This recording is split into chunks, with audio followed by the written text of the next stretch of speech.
Thayyib. Kita mulai, Bapak Ibu, ikhwati fillah rahimani wa rahmakumullah. Bismillahirrahmanirrahim. Assalamualaikum warahmatullahi wabarakatuh. Alhamdulillah. Alhamdulillahilladzi hadana lihada wa ma kunna linahtadiya laula an hadanallah.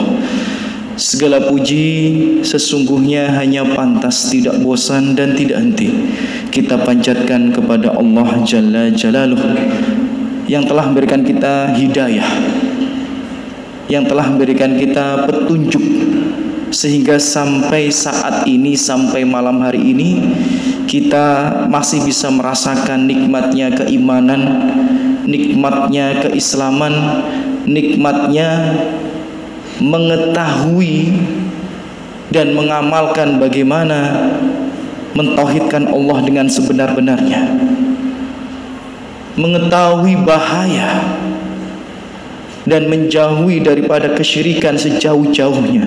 Itu nikmat yang sangat besar. Dan seandainya Allah memberikan kita nikmat hidayah berupa mengenal sunnah dan mampu membedakan antara sunnah dan bid'ah, itu juga nikmat yang luar biasa. Maka jika kita mendapatkan nikmat tersebut, sedangkan banyak saudara-saudari kita di luar sana tidak mendapatkannya, maka bersyukurlah, perbanyak memuji dan bertasbih kepada Allah Subhanahu wa ta'ala.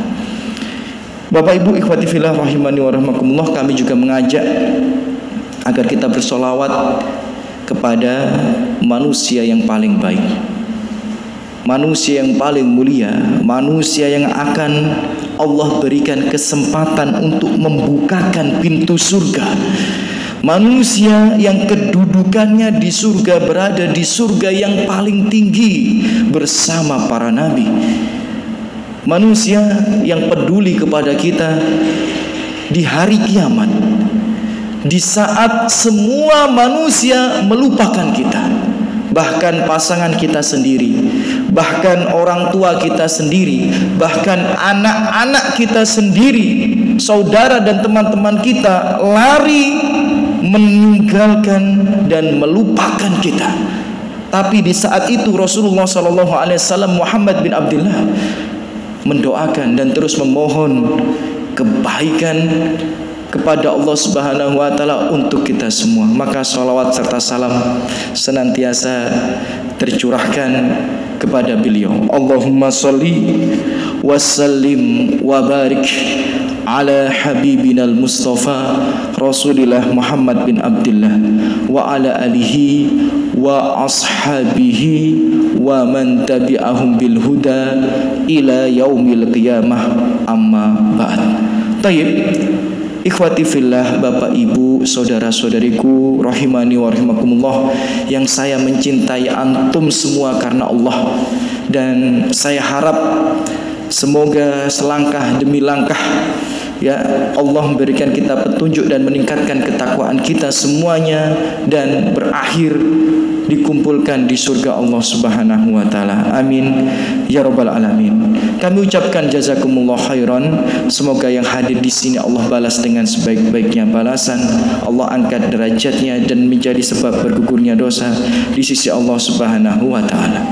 Ummahat, akhwat, bapak-bapak, saudara-saudaraku rahimani rahimakumullah, kajian kita pada malam hari ini ya masih melanjutkan tema yang cukup urgent, tema yang cukup penting, tema yang harusnya menjadi impian dan harapan terbesar bagi kita semua umat muslim, umat Rasulullah SAW.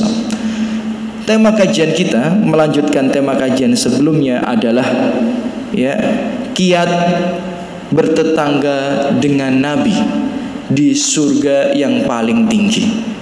Jadi ikhwati fillah rahimani wa rahimakumullah, ternyata di dalam Al-Quran dan di dalam sunnah-sunnah Rasulullah SAW ada beberapa kiat yang apabila kita mengupayakannya, kita mengikhtiarkannya, akan ada kemungkinan yang besar kita nanti bukan hanya dimasukkan ke dalam surga, tapi juga menjadi tetangga Rasulullah SAW. Berarti kalau kita menjadi tetangga Rasulullah, kita di surga yang paling tinggi bersama para nabi. Dan ternyata itu bukan hal yang tidak mungkin, saudara-saudariku. Karena Allah sudah menjelaskan di dalam Al-Quran, dan Rasulullah SAW telah mengabarkan di dalam sunnah-sunnahnya. Tinggal kita mempelajarinya bersama-sama dan mengupayakannya. Semoga Allah menerimanya dan menjadikan kita tetangga Rasulullah SAW. Terakhir, kita sampai pada poin yang kelima. Karena ada beberapa kiat ya, kita sampai pada kiat yang kelima. Kiat yang pertama ya, kita review sedikit adalah mutabaah. Taat dan mutabaah kepada Rasulullah SAW. Taat dan mutabaah. Mutabaah itu apa? Mutabaah itu mengikuti sunnah-sunnah Rasulullah SAW. Itu kiat yang pertama. Berusaha taat kepada perintah-perintah dan larangan-larangan beliau alaihi salatu wassalam. Kemudian yang kedua, mencintai Rasulullah SAW atau Rasulullah SAW. Ya, jadi barang siapa yang mencintai dengan benar-benar cinta, bukan cinta yang palsu, bukan cinta yang dusta, bukan hanya cinta di lisan, tapi juga dalam perbuatan dan amalan, maka dia bisa menjadi tetangga Rasulullah SAW di surganya Allah Subhanahu wa ta'ala. Kemudian yang ketiga kemarin adalah memperbanyak sholat sunnah. Ya, memperbanyak sholat sunnah. Ya, sebagaimana sabda Rasulullah kepada salah seorang sahabat, fa'inni ala nafsik bikasroti sujud. Bantulah aku untuk memenuhi harapan dan cita-citamu itu dengan memperbanyak sujud, memperbanyak sholat-sholat sunnah. Makanya para ulama-ulama salaf itu ketika mereka memahami hadis ini dengan baik, luar biasa, mereka berupaya semaksimal mungkin memperbanyak sholat-sholat sunnahnya. Maka sampai dalam sebuah riwayat dikatakan Imam Ahmad bin Hanbal rahimahullah ta'ala ketika sakit saja sholatnya itu 150 rakaat kurang lebih ketika sakit, dan ketika sehat sholatnya 300 rakaat kurang lebih. Ya, mengapa? Karena beliau benar-benar memahami hadis ini dan benar-benar berupaya menjadi tetangga Rasulullah SAW. Maka kalau kita ingin yang sedemikian juga perbanyak sholat-sholat sunnah, dimulai dari sholat-sholat yang paling penting, yang paling utama, sholat tahajud, sholat witir, sholat malam, kemudian sholat sunnah rawatib, ya, dan sholat-sholat sunnah yang lainnya. Ya, jadi dimulai dari yang sunnah muakkadah terlebih dahulu. Kemudian yang nomor 4 kemarin, berakhlak mulia. Bukan hanya kepada orang yang baik kepada kita, tapi juga kepada orang yang berbuat buruk, benci, ya, bersikap jelek kepada kita, kita tetap berupaya berbuat baik, berakhlak mulia kepada mereka. Dan yang terakhir yang nomor 5 adalah kemarin ya, di kiat yang nomor 5 kemarin, memperbanyak membaca sholawat. Ya, memperbanyak membaca sholawat, tapi sholawat yang disyariatkan, disunnahkan, atau sholawat yang sifatnya mubah. Karena di pertemuan yang lalu kami sampaikan ada sholawat yang mengandung unsur maksiat, sholawat yang mengandung unsur kesyirikan, misalnya sholawat yang menyelisih syariat. Ada nggak Ustaz? Ya ada, banyak. Sholawat itu artinya pujian-pujian, doa-doa untuk Rasulullah SAW. Tapi ada pujian-pujian yang menyelisih syariat. Maka berhati-hati. Apalagi ya, ini walaupun direkam nggak apa-apa saya sampaikan. Ya, karena konsekuensi daripada kami adalah menyampaikan kebenaran walaupun tidak enak didengarkan. Itu konsekuensi daripada seorang mubalik, seorang dai, ya, ustadz-ustadz yang lain, ya, ketika mereka mengikrarkan dirinya menjadi seorang guru, menjadi seorang ustadz, menjadi seorang dai, maka mereka harus siap menyampaikan kebenaran walaupun kurang enak didengarkan. Apalagi di hari-hari yang seperti ini, jika Allah memberikan hidayah kepada kita hadir di majelis ilmu, sedangkan ada banyak saudara-saudari kita mungkin mereka tidak tahu, mungkin mereka belum belajar memeriahkan Maulid Rasulullah SAW. Bukan hanya sekedar memeriahkan, masalahnya ada bacaan solawat yang menyelisih syariat. Dan kita ilmiah ini nanti, bukan berarti karena kita benci kepada mereka, bukan, kita sayang. Justru kalau bisa kita ini berbagi ilmu dengan mereka. Contoh, Bapak Ibu rahimani wa rahimakumullah, salah satu bacaan-bacaan sholawat yang dibaca oleh kaum muslimin di peringatan Maulid itu biasanya barzanji. Pernah dengar ya? Zanji gitu ya, yang biasanya ada solawat dibaca kemudian dia berdiri dan lain sebagainya ya. Terkadang mereka itu kan nggak bisa bahasa Arab. Ya, semoga Allah memaafkan atas ketidaktahuannya. Ya, semoga. Tapi dalam hal yang tersebut itu, Bapak Ibu rahimani wa rahimakumullah, ada beberapa yang menyelisih syariat. Contoh, ini ilmiah. Dalam solawat yang mereka baca, barzanji itu, ketika peringatan Maulid, itu di situ Bapak Ibu rahimani wa rahimakumullah disebutkan, saya bacakan ini walaupun nggak pakai nadanya mereka, wa qad asbaha wallahi min ahlil iman. Dikatakan, ini agak panjang tapi saya sebutkan potongannya saja. Dikatakan di sini Bapak Ibu rahimani rahimakumullah dalam sholawat barzanji. Mungkin dulu jenengan pernah ikut ritual berdiri baca bareng-bareng. Ini ilmiah ya. Dalam sholawat ini disebutkan bahwa kedua orang tua Rasulullah, demi Allah, kata penulis sholawat itu dia bersumpah, demi Allah kedua orang tua Rasulullah SAW itu termasuk ahlil iman, termasuk ahlil jannah. Ahlil iman itu berarti orang muslim, orang mukmin dan dijanjikan surga. Ini dalam kitab apa? Barzanji, dalam yang dibaca yang ketika orang-orang sholawatan itu ketika Maulid. Jadi dalam kalimat tersebut disebutkan bahwa kedua orang tua Rasulullah SAW itu muslim, mukmin dan masuk surga. Nah ini mohon maaf, ini menyelisih syariat Bapak Ibu. Menyelisih syariat. Bagaimana tidak? Bagaimana tidak? Disebutkan dalam hadis riwayat Muslim. Hadis riwayat Muslim ini, sebagaimana kita tahu seluruh kaum muslimin di seluruh penjuru dunia, kalau hadis riwayat Bukhari dan Muslim ini diragukan apa tidak kesohihannya? Tidak. Kalau ada hadis riwayat Bukhari, riwayat Muslim, nggak usah ditanya ini sahih apa tidak, nggak perlu.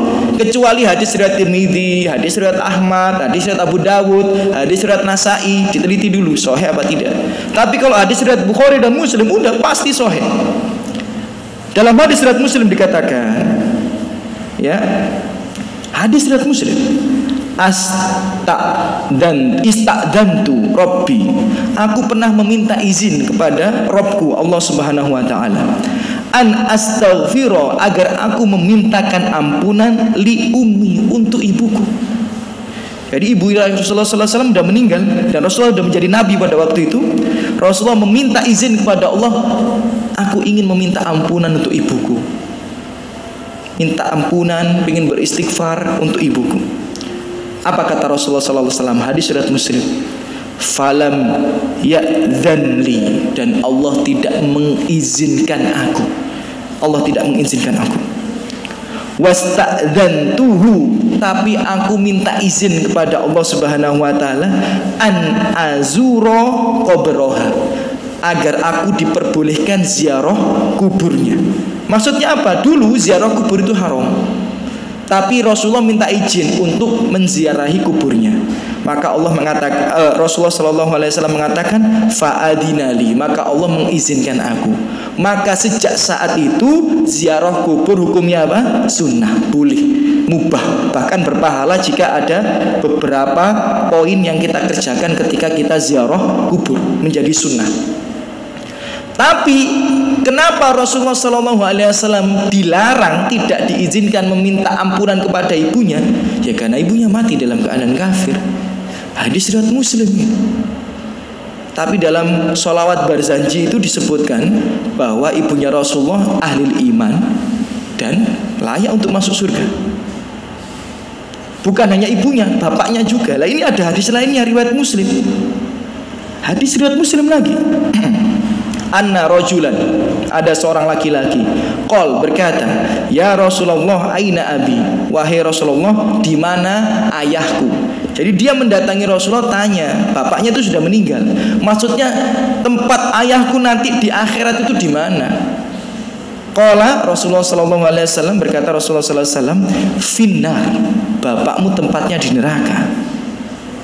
Kemudian laki-laki itu sedih, ya, kemudian meninggalkan Rasulullah SAW. Falamma qaffa da'ahu, ketika sedih mukanya, ya, dalam riwayat dikatakan menangis, kemudian pergi meninggalkan Rasulullah, dipanggil sama Rasulullah SAW. Wahai pemuda, berkata Rasulullah SAW, inna abi wa abaka finnar.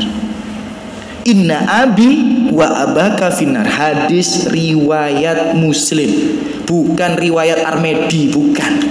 Hadis riwayat Muslim ini, bukan riwayat Ustadz, bukan, riwayat Muslim. Apa artinya? Wahai pemuda, ya, inna abi, sesungguhnya ayahku dan ayahmu tempatnya di neraka. Hadis riwayat Muslim. Berarti kalau kita baca barzanji menyelisih syariat enggak? Ya menyelisih syariat. Kenapa? Karena ayah dan ibu Rasulullah itu tempatnya, ya, bukan di surga. Dan mereka mati dalam keadaan kafir. Tapi di sholawat itu dikatakan, ya, ayah dan ibu Rasulullah tempatnya di surga karena orang yang beriman. Nah, ini bahaya. Itu baru satu kesalahan, ya. Belum kesalahan yang lainnya. Ya, ini saya sebutkan dua saja. Ya, karena saya cinta, bukan karena saya benci, bukan, karena saya cinta. Kesalahan yang kedua, kalau jenengan ikut perayaan itu, ya, kemudian berdiri dan sebagainya, nanti ada, ya, sholawat atau bacaan mereka itu ucapannya seperti ini, marhaban, ya marhaban, ya marhaban, selamat datang, selamat datang, selamat datang, ya. Marhaban ya jaddal Husaini, marhaban, selamat datang kakeknya Husain, selamat datang, selamat datang kakeknya Husain, selamat datang. Pernah dengar, ya? Ya kayak gitu, ya. Nah, di sini ditulis bahwa ketika kita membaca barzanji menurut mindset mereka, ruh Rasulullah SAW itu datang. Nah, ini repot. Sejak kapan, ya, Rasulullah SAW dikabarkan bisa mendatangi kita ruhnya? Repot ini. Jangankan ruhnya, Rasulullah SAW tidak tahu keadaan kita sekarang, nggak tahu. Nah, ini ilmiah lagi, bukan karena benci, bukan kami sayang. Jenengan tahu, ya, hadis riwayat Bukhari. Hadis riwayat Bukhari, ya, ketika Rasulullah SAW mengatakan kepada umatnya di padang mahsyar, ana, ya, faratukum alal haudi, aku menunggu kalian di telagaku. Ya, singkat cerita, ketika kita nanti dibangkitkan di padang mahsyar, dalam riwayat kita bisa berdiri itu ada yang ngerasa cuma sebentar saja, ada yang ngerasa 40 tahun lamanya, ada yang merasa sampai 50.000 tahun lamanya di padang mahsyar, tergantung imannya. Tergantung imannya.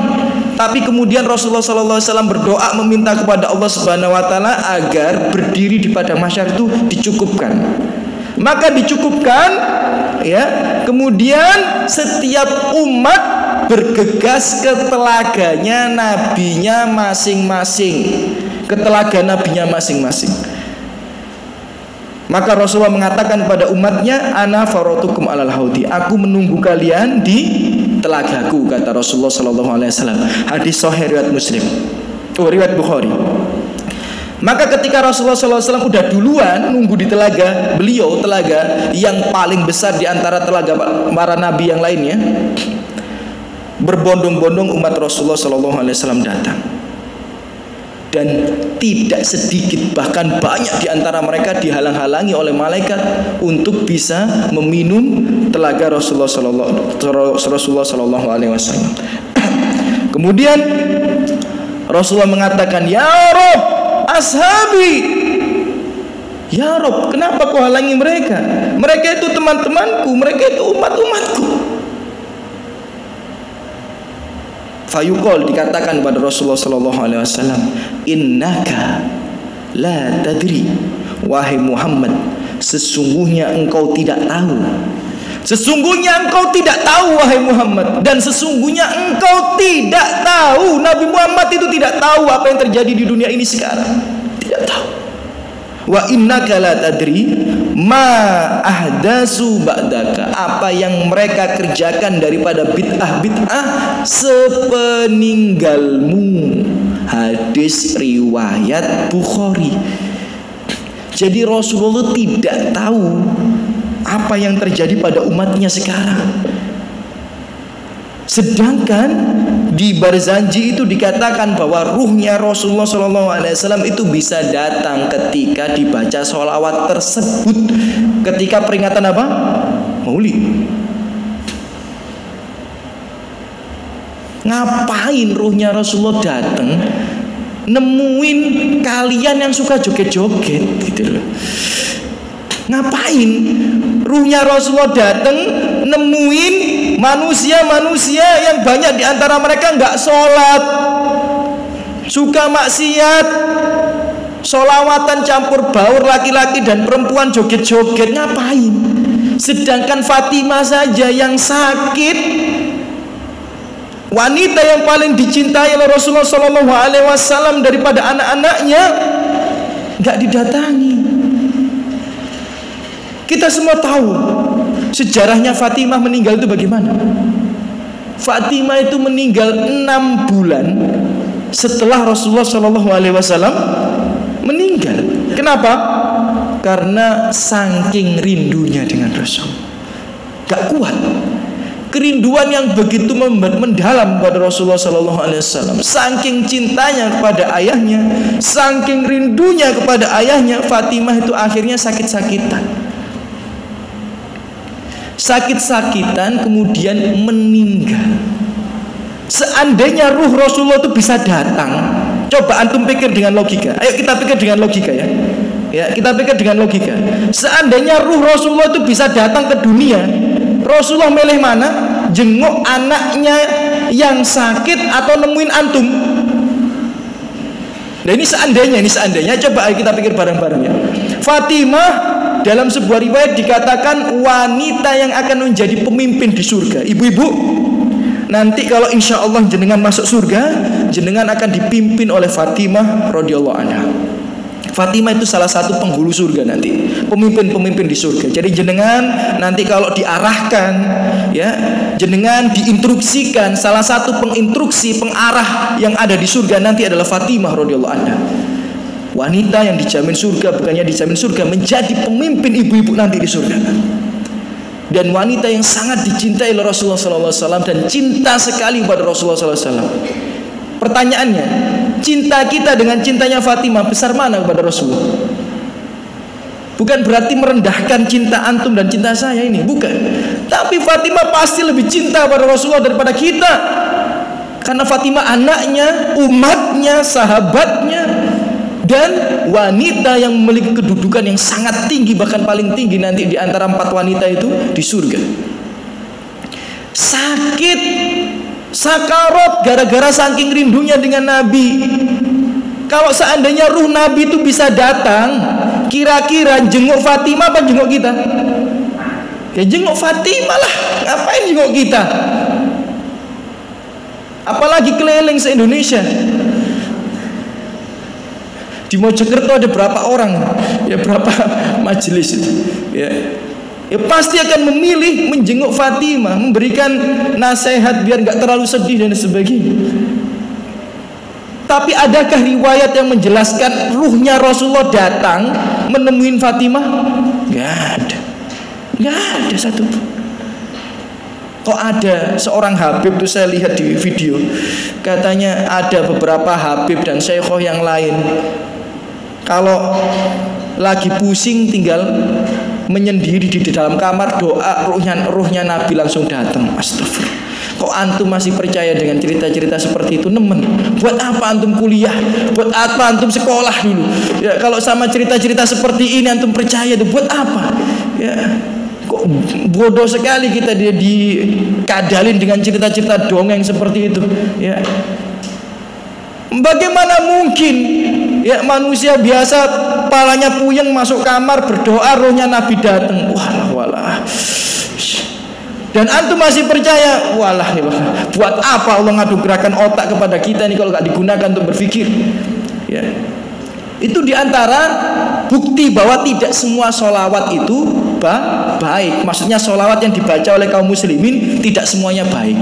Di antaranya apa? Sholawat yang dibaca ketika maulid itu tadi, ya, yang mengatakan bahwa bapak ibunya Nabi di surga masuk termasuk ahlul iman. Ini repot. Padahal hadis riwayat Muslim enggak. Kemudian mengatakan ruhnya Nabi datang, repot. Padahal dalam hadis riwayat Bukhari Nabi tidak tahu apa yang terjadi pada umatnya.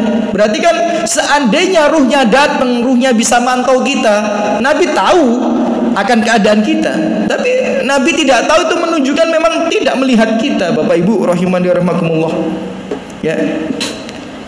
Jadi orang yang seperti itu tuh tidak ubahnya malah kayak keyakinan agama yang lain. Keyakinan agama yang lain kan dijelaskan kalau setiap hari tertentu ruh nenek moyang kita akan datang ke rumah, ya kan, melihat anak cucunya gitu dan lain sebagainya. Itu kayak bukan agama Islam. Ya itu kayak keyakinan agama-agama sebelah itu. Nah, antum muslim atau bukan? Kan repot di sini ya. Islam ya kita berpedoman dengan Al-Qur'an dan Sunnah, bukan dengan keyakinan agama-agama yang lainnya. Ya. Thayyib, jadi kita bukan benci sholawat. Justru kalau kita pengen jadi tetangga Nabi harus memperbanyak sholawat. Kan hadisnya sudah kami bacakan kemarin. Kalau pengen jadi tetangga Nabi, perbanyak sholawat. Justru perbanyak sholawat. Tapi sholawat yang disunahkan, sholawat yang hukumnya mubah. Ya, jadi doa-doa pujian-pujian yang mubah, oke lah. Apalagi yang disyariatkan, yang dijelaskan oleh Rasulullah SAW.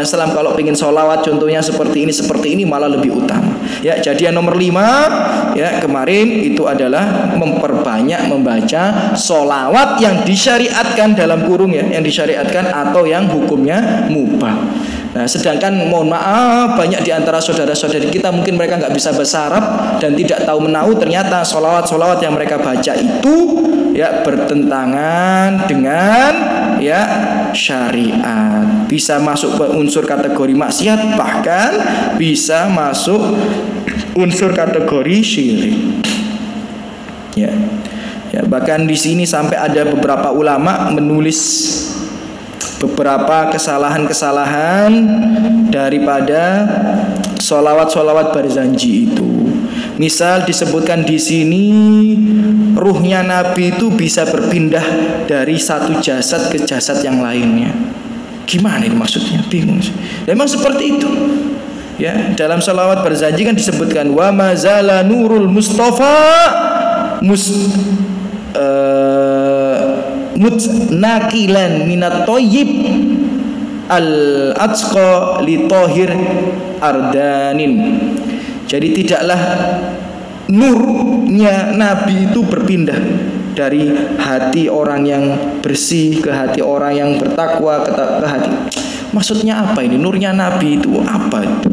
Ya, cahayanya Nabi berpindah-pindah. Enggak ada penjelasan dalam syariat satu hadis pun yang menjelaskan hal itu. Naudzubillah min dzalik. Maka kalau Allah memilih antum untuk hadir di majelis di mana di sana itu hanya membahas Al-Qur'an, hanya membahas As-Sunnah, hanya membahas ya ilmu-ilmu yang tidak menyelisihi generasi-generasi terbaik, ya insya Allah, maka semoga itu adalah tanda-tanda bahwa Allah mencintai antum.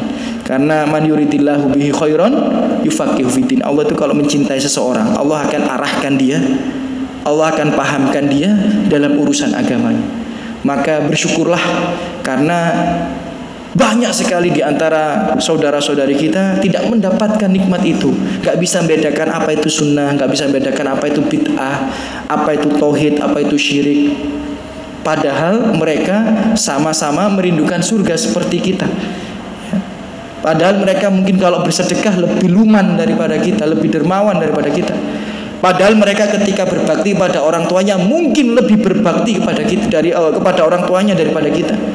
Bahkan mereka ketika taat sama suaminya lebih taat pada suaminya daripada ibu-ibu.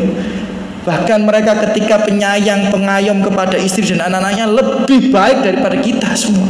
Tapi mereka tidak mendapatkan nikmat hidayah berupa ya nikmat tauhid, nikmat mengenal sunnah dan lain sebagainya. Maka bersyukurlah kepada Allah. Ya, bersyukurlah kepada Allah. Ya, mungkin itu hendaknya kita jaga dan tidak kita sia-siakan. Thayyib, yang nomor 6, kiat nomor 6 ya untuk menjadi tetangga Rasulullah SAW di surga yang paling tinggi adalah merawat, menyantuni dan membantu anak yatim. Ya, merawat, menyantuni dan membantu anak yatim. Dalam hadis riwayat Bukhari dan Muslim muttafaqun alaih, hadisnya sangat sahih, gak diragukan, bahkan muttafaqun alaih itu artinya dalam riwayat Bukhari dan Muslim itu sanadnya hampir sama, hampir menyambung ya, jadi kuat, sangat kuat. Rasulullah mengatakan ana wa kafilul yatimi fil jannati hakada. Ya, dikatakan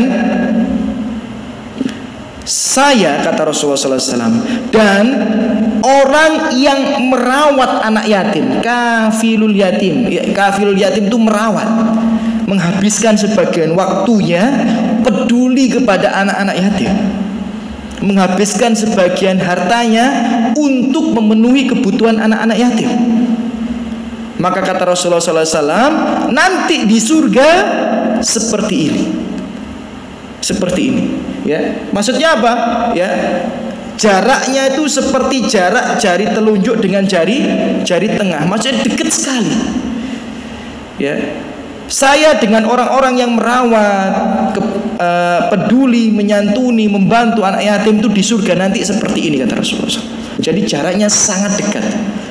Jadi barang siapa yang ingin bertetangga dengan Nabi SAW di surga, harusnya kita ini ya menyempatkan diri kita untuk peduli kepada anak-anak yatim, peduli meluangkan waktu kita untuk mereka, peduli meluangkan sebagian harta kita untuk mereka, peduli meluangkan perhatian kita kepada mereka.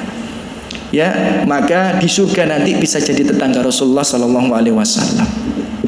Ya, bisa menjadi tetangga Rasulullah SAW. Ya, jadi ya jangan remehkan ya membantu anak-anak yatim, apalagi kalau sudah ada misal ya lembaga-lembaga yatim dan sebagainya. Kalau enggak ya enggak apa-apa, kita rawat anak yatim dan lain sebagainya. Atau misal, Ustadz, kalau ada anak yatim mau mondok di tempat antum Ustadz, ya biar saya yang bayar bulanannya Ustadz, misal gitu. Ya biar saya subsidi setengah bulanannya Ustadz. Itu membantu mengayomi, menyantuni anak yatim. Kafil itu maksudnya itu adalah bukan hanya peduli, tapi kafil itu ada hubungannya dengan harta. Ya, kafil itu ada hubungannya dengan harta. Ya, jadi Bapak Ibu rahimanirahmatullah, kalau kita punya harta, usahakan ada sebagian harta kita untuk anak-anak yatim. Masalahnya, terkadang pengurus yayasan anak yatim itu ilmunya sedikit kurang gitu. Ya, Bapak Ibu rahimani rahimakumullah, perlu diketahui, ya, perlu diketahui, ya.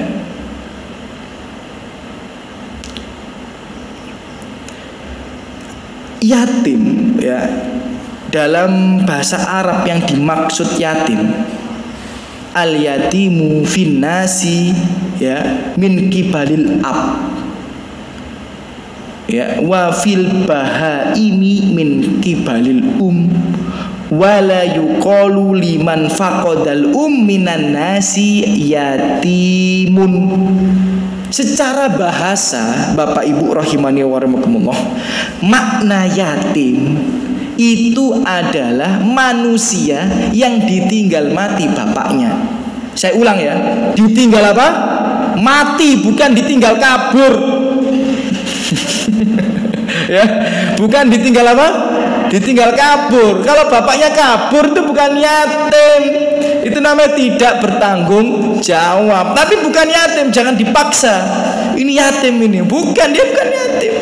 Atau misal ibunya hamil di luar nikah, bapaknya nggak tahu siapa, itu bukan yatim. Ya, itu bukan yatim. Yang dimaksud yatim itu dia punya bapak, kemudian bapaknya meninggal dunia. Itu yatim, ya, dari golongan manusia. Sedangkan dari golongan hewan yang dimaksud hewan yatim, loh, ada ini memang secara bahasa. Hewan itu yatim, dikatakan yatim kalau kehilangan ibunya. Jadi manusia kalau kehilangan bapaknya yatim, hewan kalau kehilangan ibunya yatim.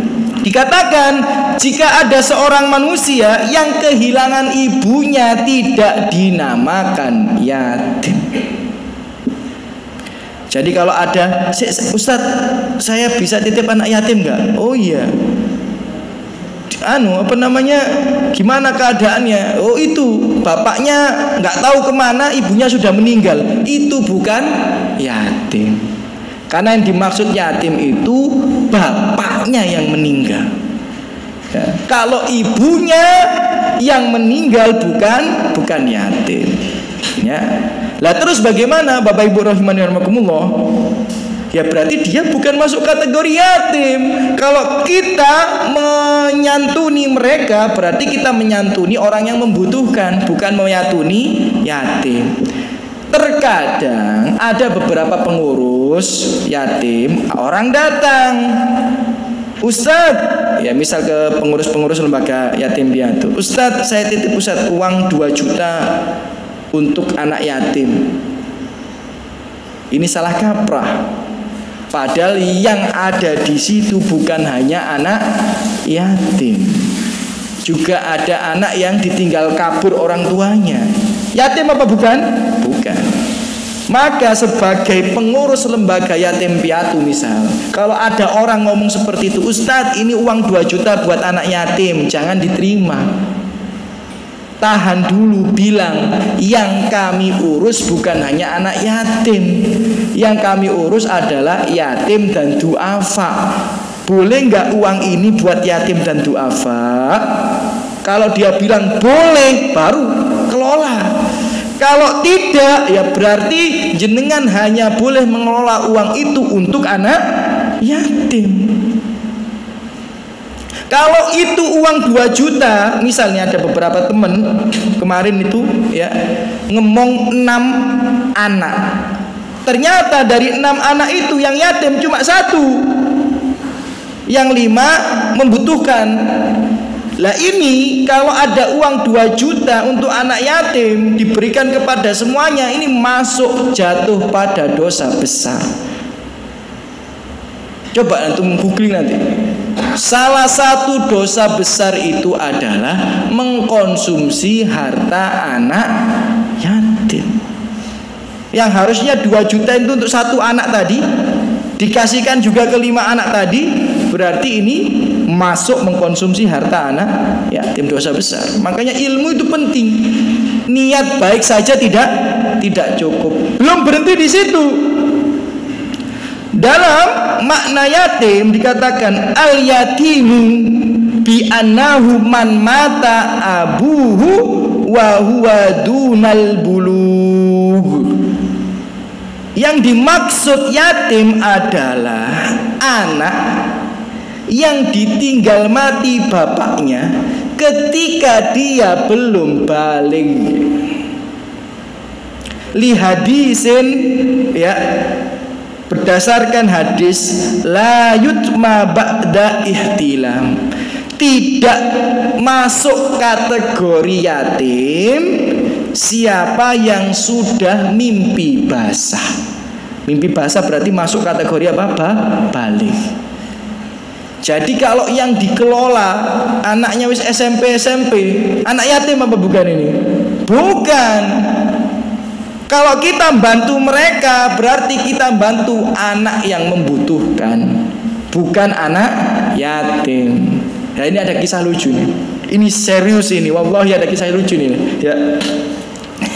Jadi saya dulu kan tinggal di masjid, ya. Masjid itu di Jakarta, yang lantai 1 ini itu buat aktivitas ibadah gitu ya. Lantai 2 kosong, dibuat tinggal beberapa mahasiswa gitu ya. Ya, masak di situ, makan di situ dan sebagainya lah gitu ya. Kemudian ada salah satu temen bilang, ya, bentar lagi ada anak yatim datang. Tolong dibantu. Kalau dia lapar tolong dikasih makan. Kalau dia butuh apa-apa tolong dibantu, kasihan, sudah yatim dia. Bapak ibunya udah nggak ada. Dia bilang gitu. Oh iya siap, insya Allah siap gitu. Nah, dia dari Ambon. Dari Ambon datang ke Jakarta, apa istilahnya itu? Apa istilah dari Ambon ke Jakarta itu? Hijrah, masa hijrah? Apa namanya? Merantau, iya. Dari ya, dari Ambon ke Jakarta merantau, yatim, bayangin, nggak punya bapak, nggak punya ibu, jadi tolong dibantu. Boleh nggak tinggal di atas bareng kalian? Oh boleh, welcome kita kan, anak yatim, gitu ya. Ya nanti kalau lapar ya makan bareng kita, ya minum bareng kita, kebutuhannya kita penuh lah, cuma 1 orang aja kan gitu. Oh iya gitu. Loh dateng loh.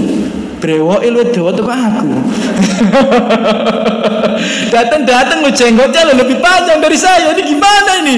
Terus saya bilang ini, loh gimana ini? Terus, ini tayangan termaksud fulan gitu. Teman, iya. Loh, berapa umurnya? 22. Astagfirullah. Umur saya waktu itu udah 24 ya. 22. Ini bukan yatim ini carikan jodoh buat nikah ini saya. Ya ini repot ini orang-orang kalau nggak paham maksud daripada yatim ya. Jadi yatim itu ya bukan hanya yang hanya ditinggal mati bapaknya saja, bukan, tapi juga yang belum masuk umur balik. Jadi kalau sudah masuk umur balik ya bukan yatim lagi dia, ya bukan yatim lagi. Loh Ustaz, kalau kita bantu dia boleh nggak? Ya boleh, bantu orang yang membutuhkan, tapi tidak masuk keutamaan hadis tadi.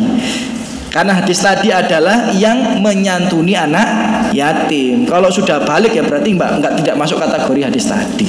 Ya, jadi orang-orang yang mengelola lembaga anak yatim dan lain sebagainya lebih berhati-hati. Kalau ada orang datang titip ini uang buat anak yatim, tahan dulu.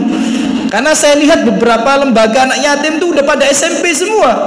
Ya, ada sebagian di Mojokerto ini saya sholat di situ, lah ini udah SMP semua. Yang kecil bahkan cuma 2. Ada 16 orang semuanya SMP, SMA.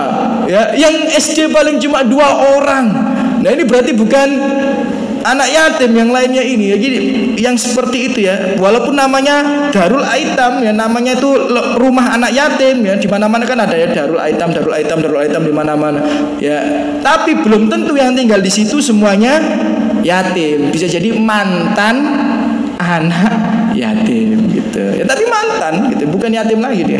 Ala kulihan ya. Jadi tapi kalau kita mau ya menyempatkan diri kita menyantuni mereka, perhatian kepada mereka di surga seperti ini dengan Rasulullah SAW.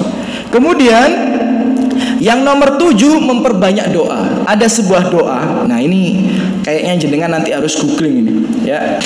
Ada sebuah doa yang memang diajarkan oleh Rasulullah SAW, dan doa ini hadisnya hasan, kuat ya. Nah, yang kalau dibaca artinya itu permohonan daripada doa itu adalah ingin menjadi pendamping Rasulullah SAW di surga. Doanya seperti ini. Allahumma inni as'aluka. Ya Allah, ya Tuhan kami, sesungguhnya aku meminta kepadamu imanan la yartad, keimanan yang tidak berubah, ya, menjadi kemurtadan. Jadi iman terus sampai meninggal dunia. Wa na'iman la yanfad, dan kenikmatan yang tidak terputus. Wa murafaqata Muhammadin fi a'la jannatil khuld, ya. Dan aku juga memohon kepadamu ya Allah menjadi pendampingnya Muhammad sallallahu alaihi wasallam, ya, di derajat yang paling tinggi di surga yang kekal abadi. Ya, ini doa, ini diajarkan oleh Rasulullah sallallahu alaihi wasallam. Ya, Allah, ditirukan. Allahumma inni as'aluka imanan la yartad wa na'iman la yanfad wa murafaqata Muhammadin fi a'la jannatil khuld. Nah, ini ada satu doa yang kalau kita baca, ya, semoga Allah mengijabah doa itu menjadi pendamping Rasulullah Shallallahu Alaihi Wasallam di surganya, di surga Allah Subhanahu Wa Taala. Ya, kemudian Bapak Ibu rahimani wa rahimakumullah, ya, kiat menjadi pendamping Nabi di surga yang paling tinggi, ya, itu kurang lebih ada 10. Kita sudah sebutkan 7. Yang nomor 8 ini kita sebutkan sedikit, tapi butuh penafsiran, butuh penjelasan, ya. Nanti insya Allah akan kita lanjutkan penjelasannya di pertemuan-pertemuan berikutnya. Dan yang nomor 8, ya, kiat menjadi tetangga Nabi di surga yang paling tinggi adalah melaksanakan rukun Islam dengan sebenar-benarnya. Ya, kami ulang sekali lagi, melaksanakan rukun Islam dengan sebenar-benarnya. Maksudnya apa, Ustadz? Karena ada orang yang mengamalkan rukun Islam tapi tidak sebenar-benarnya, abal-abal. Ya, jangan berharap banyak untuk menjadi tetangga Nabi. Jangankan menjadi tetangga Nabi, bisa masuk surga saja ulama berbeda pendapat. Ya, ada sebuah hadis Bapak Ibu rahimani wa rahimakumullah. Ja'a rajulun ilan Nabi sallallahu alaihi wasallam. Hadisnya riwayat Ahmad, ya, hadisnya riwayat Ahmad. Datang seorang laki-laki menemui Nabi sallallahu alaihi wasallam. Faqal, berkata laki-laki itu, ya Rasulullah, wahai Rasulullah, syahidtu alla ilaha illallah wa annaka Rasulullah. Aku bersaksi ya Rasulullah bahwa tiada sesembahan yang layak disembah kecuali Allah, dan aku juga bersaksi bahwa engkau adalah utusan Allah. Wa sholaitul khams, dan aku melaksanakan sholat 5 waktu, ya. Wa adaitu zakah, dan aku menunaikan zakat, ya. Wa adaitu zakata mali, aku menunaikan zakat hartaku. Wa sumtu Ramadan, dan aku berpuasa di bulan Ramadan. Faqala Nabi sallallahu alaihi wasallam, berkata Nabi Muhammad sallallahu alaihi wasallam, ya. Dalam riwayat yang lainnya ada tambahan haji Baitullah, ya. Man mata ala hada, siapa yang mati dalam keadaan yang seperti ini, kana ma'an nabiyyin, maka nanti di surga akan dikumpulkan bersama para nabi, wasiddiqin, dan orang-orang yang jujur, orang-orang yang benar, wasyuhada, dan orang-orang yang mati syahid, yaumal qiyamah, pada hari kiamat. Hakada wa nasaba isba'aihi malam ya'uq, walidayhi. Seperti itulah Rasulullah SAW ya berucap kepada pemuda itu dengan mengacungkan dua jarinya. Jadi Rasulullah SAW mengatakan, siapa yang melaksanakan rukun Islam tadi dengan sebenar-benarnya, mati di atas itu, maka nanti di surga dengan para nabi itu seperti ini, dengan para siddiqin itu seperti ini, dengan para syuhada itu seperti ini. Tapi ada syaratnya, malam ya'uq waladaihi, selagi ia tidak durhaka kepada orang tuanya atau kedua orang tuanya. Walidayhi itu kedua orang tuanya. Ya, Bapak Ibu rahimani rahimakumullah. Jadi kalau kita mengamalkan dan mati di atas rukun Islam dengan sebenar-benarnya, kita akan bersama Rasulullah di surga yang paling tinggi. Syaratnya apa dengan sebenar-benarnya tadi? Selagi apa? Tidak durhaka kepada kedua orang tua. Jadi tolong diperhatikan bagaimana sikap kita kepada kedua orang tua kita. Ya, tolong diperhatikan. Karena itu bisa menghalangi kita menjadi tetangga Rasulullah apabila kita sia-siakan. Bahkan dalam riwayat dikatakan rogima anfu abdin, celakalah seorang hamba diancam untuk dimasukkan ke dalam neraka. Di antaranya adalah mereka yang mendapati kedua atau salah satu daripada orang tuanya ketika masih hidup tapi tidak bisa masuk surga, celaka. Ya. Jadi berbakti pada orang tua itu kedudukannya sangat agung dalam syariat. Bahkan kalau kita lihat di dalam Al-Quran, seringkali Allah menyampaikan, Tuhan kita, Rabb kita menyampaikan perintah supaya kita mentauhidkannya. Wa qala rabbuka alla ta'budu illa iyyah. Dan Allah memberikan ketetapan, memberikan kewajiban kepada kalian agar kalian tidak beribadah kecuali kepada Allah. Jangan jatuh ke dalam kesyirikan. Semua ibadah kita pastikan kita tujukan untuk Allah. Berarti ini apa? Tauhid. Kemudian apa setelah ada perintah tauhid? Wabil walidaini ihsan. Dan kepada kedua orang tuamu berbuat baiklah. Itu menunjukkan ada amalan yang paling agung setelah mentauhidkan Allah, diantaranya adalah berbakti pada orang tua. Jadi berbaktilah kepada orang tua dan jangan durhaka kepadanya. Karena barang siapa yang durhaka kepada orang tua, kata para ulama, siksanya tidak hanya menunggu di akhirat. Orang yang durhaka kepada orang tua ya pasti dia nggak mungkin bisa jadi tetangga Nabi, nggak mungkin.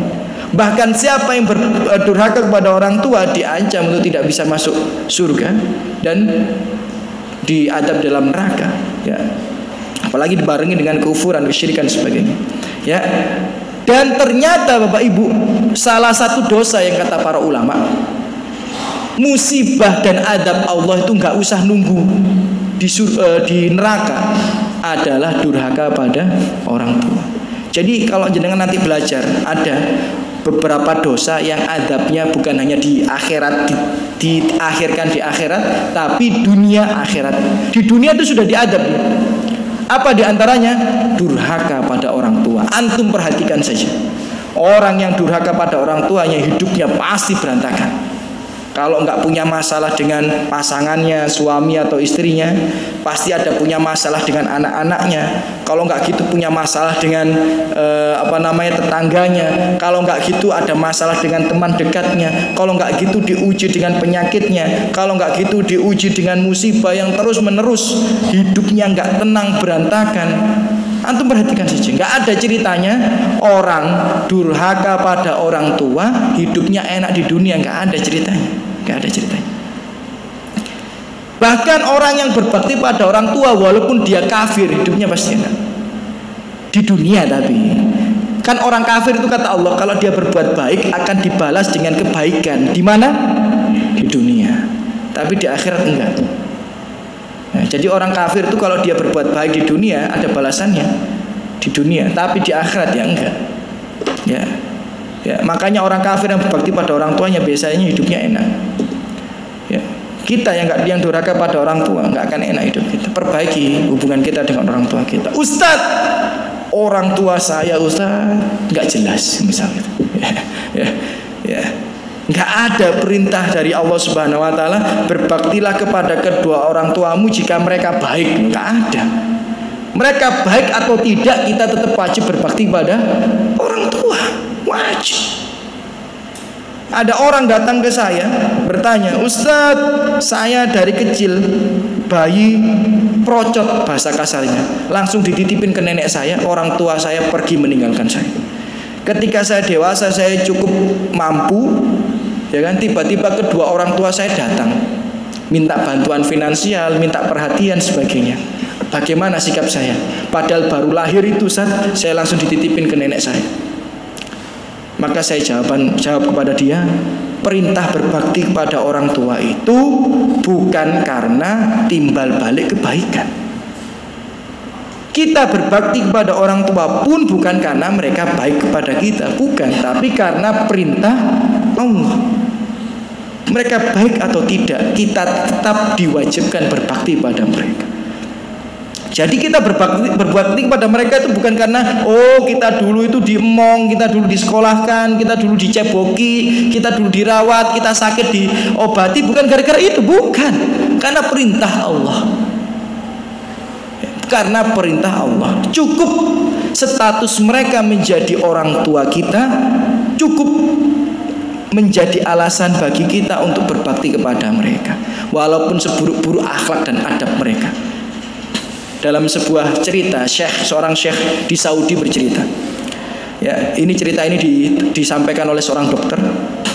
Ada seorang laki-laki membawa ibunya ke rumah sakit, kontrol di dokter penyakit dalam. Kemudian ketika kontrol, ibunya itu dikit-dikit ngomong kasar, dikit-dikit meludah ke anaknya, dikit-dikit meludah ke anaknya. Ternyata ibunya ini gila. Ibunya itu gila, ya. Jadi dikit-dikit meludah ngomong kasar sebagainya. Ya. Tapi diantar sama anaknya kontrol ke dokter gitu ya. Karena sakit, kalau nggak salah penyakitnya diabetes atau apa. Nah, kemudian sampai ibunya bilang, kamu tuh bohong, katanya mau ngajak saya ke Masjidil Haram dan sebagainya gitu, sambil meludah ngomong kasar gitu. Ya, kemudian iya ibu, sabar, nanti hari ini saya ajak ke Masjidil Haram dan sebagainya, gitu kan. Nah, singkat cerita, ya, dokter itu pengen ngobrol berdua dengan dia, terus tanya, mohon maaf, dia ini siapa, ibumu ya? Iya, dia ini ibuku. Tapi dia kan, mohon maaf ya, dia kan gila. Kok kamu masih sabar merawat, berbuat baik, padahal kamu berbuat baik atau tidak berbuat baik, dia sadar nggak kalau anaknya baik? Nggak sadar kan? Dia nggak tahu kalau kamu itu anaknya, dia nggak sadar kalau kamu itu berbuat baik kepada dia, bahagia atau nggak bahagia. Kenapa masih kok tetap dirawat dan sebagainya? Ya, dan kenapa kok kamu bisa punya ibu gila seperti ini? Coba ceritain, masih hikmah yang kamu alami itu seperti apa? Ceritanya itu seperti apa? Kemudian laki-laki ini bercerita bahwa ibunya itu anak tunggal daripada kakeknya. Jadi kakeknya nggak punya anak kecuali wanita itu satu-satunya. Qadarullah, wanita itu gila atau ya kurang akalnya. Tapi kakeknya itu orang kaya. Kalau nggak punya anak, nanti yang lola hartanya siapa? Ya, yang meneruskan harapan-harapannya siapa?